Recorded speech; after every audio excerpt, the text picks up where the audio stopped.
A lot of the space debris currently orbiting our planet will be there for millennia. There's never been a case where a CubeSat hit another CubeSat or any other satellite in orbit, but they are starting to worry that something like that could happen. It exists. It's not common, but it exists. For our satellites, they're so small that it's not really a big concern.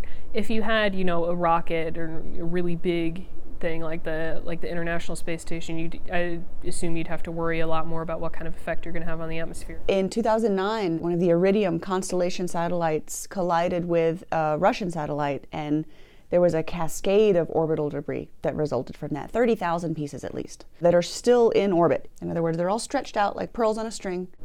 Maybe 10 or 20 years from now, it'll be a much bigger risk. The number of CubeSats is sort of growing exponentially.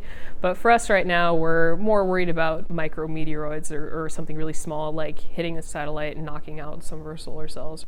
It certainly punctures solar panels, for instance. There's documented evidence of the Hubble Space Telescope with what looks like sandblasting damage because of all these tiny, tiny dust grain, sand-sized, paint chip-sized particles hitting it all the time.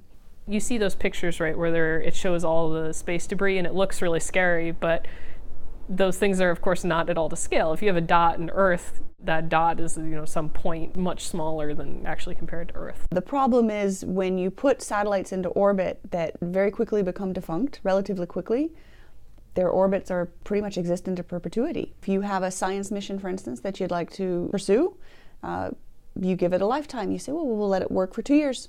And then make sure that the satellite itself isn't even able to stay up there longer than that term.